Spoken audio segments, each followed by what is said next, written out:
Well, they're back at it again. The anti-gamer propagandists are out there spreading their evil propaganda, and this time it's just a little trigger warning at the beginning of the Tomb Raider Remastered collection. I'm Fox with RealMarcFoxx, and this is your stronghold of rationable, reasonable, real gamers. Let's roll the intro.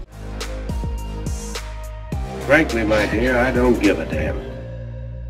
So who is it this time? Crystal Dynamics, the original developers of the Tomb Raider series. You see, back in the day, Tomb Raider on the PC was incredible. It was something new, it was something fresh, it was a novel concept, and of course infamous for the main protagonist, a woman, having exceptionally large jugs. Now, they may have been pixelated and very pointy, but nonetheless you could tell what they were supposed to be. This game was famous for getting gamers to go out and get themselves a 3D accelerator card, because back in the day, not everyone had one. Not even all PC gamers had a 3D accelerator card. See, this, I think, was back in the day of probably Voodoo and 3DFX, but don't quote me on that. Today's drink of choice is matcha green tea. Gotta keep a spoon in there to keep it mixed up, otherwise it all likes to float to the bottom. Using my Ember mug, which my beautiful, wonderful woman bought for me as a gift. USB powered and keeps it warm. Takes me back to the days of when I used to live in Japan. So it's important to keep in mind that Crystal Dynamics did not do this remaster. It was actually done by Asper, a different developer, and Crystal Dynamics were the ones that insisted that a trigger warning pop up right before you play the games. Interestingly enough, they didn't insist that the games be modified or changed in any way, so apparently this supposedly offensive content is fine to leave in. All you need to do is just put a disclaimer at the beginning. So I think with every one of my YouTube videos, I'm now just going to put a really quick disclaimer text box at the beginning.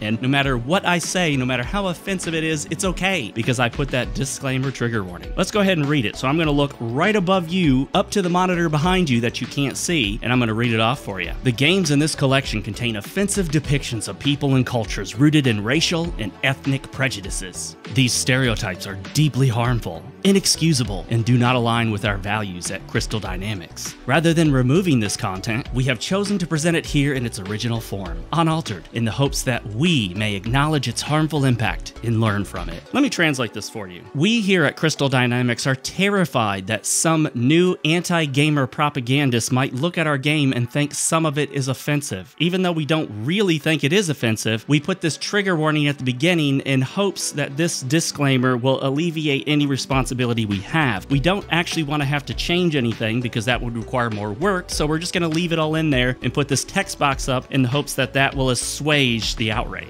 To be honest, I don't think there would have been a lot of outrage. I don't think a lot of the anti-gamer propagandists would expect Tomb Raider not to be offensive. They're offended by the very character in the original games because, as we all know, you cannot have an attractive woman and have her have large jugs at the same time. It's okay for the woman to have large jugs as long as she herself is large, because you know what? Fat acceptance, fat is amazing. Fat is great, isn't it? Razorfist addressed this issue in his live stream of the game, where he talked about the fact he believes that Crystal Dynamics insisted on this trigger warning at the beginning of the remastered collection because they want to sabotage it. They don't want the remastered collection to sell well, because then that would throw shade on their new version of Lara Croft that, for the most part, nobody likes. Do I know how it got in there and who insisted it was in there? I don't. I do not expect Asper to come out and be like, oh, we don't support the trigger warning, we're fine with the supposed stereotypes. Of course, no company's going to do that nowadays, but I don't know if Asper actually wanted the trigger warning or if they object to it. If they object to it, they'll remain silent. Or they may even say they support it even when they do object to it and don't want it, because they're afraid of the DEI ESG police. But I want to know what you guys think. I haven't picked up the remasters, and I don't plan on doing so just because they're not my kind of game. But if they're your kind of game, have you bought them, and what do you think? Did you think that this trigger warning was necessary?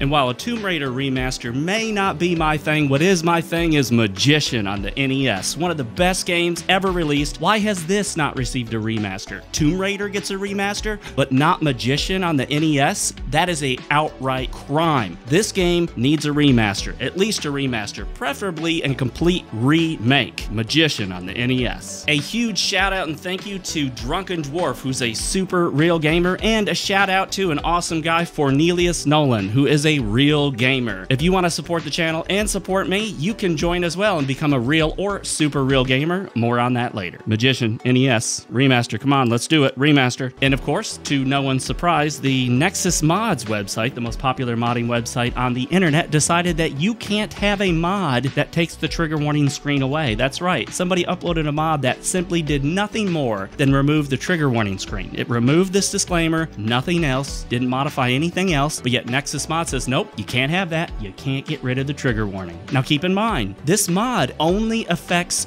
your game. The only people whom will experience the trigger warning removed are those who go out of their way to download and install the mod. It doesn't affect anybody else. So it's really strange that they would tell you, no, you can't remove this trigger warning on only your game. What's going on here at Nexus Mods? Could it possibly be that Nexus Mods has been infiltrated by anti-gamer propagandists? Here's a hint. Yes, they have. But hey, a short one this time around. I want to thank you so much for watching. I'm still a small-time YouTuber, so I notice every single view, I notice every single like, and I notice every single comment. They are so helpful for the algorithm on YouTube. Please leave a comment, give it a like, subscribe to the channel, tap the like button, tap the notification bell icon, and consider joining and becoming a real gamer or super real gamer. Real gamer starts at just $1.99 a month. For less than $2, well, just a penny less. For less than $2 a month, you get these cool emojis that you can use. You get a nice little icon next to you to make you special. You're special. That icon makes you special. You'll get exclusive early access to some of my videos, and if you become a super real gamer, you get even more perks. Check them out. Click the join button and see if it's right for you. I also have a Patreon if that's more your style, and a buy me a coffee if you just want to make a one-time donation. But remember, the most important thing you can do, one of the most helpful things you can do, is like the video, subscribe, and leave your comments below, because that is so helpful for the YouTube algorithm. As always, guys, for Fox's sake, stay fresh, cheese bags. Don't forget to grab your copy of New Tokyo, available on Amazon in Kindle, Kindle Unlimited, and paperback formats. So I really take great offense to the comments that are made, and I hope that you will not try to just make those kinds of broad statements.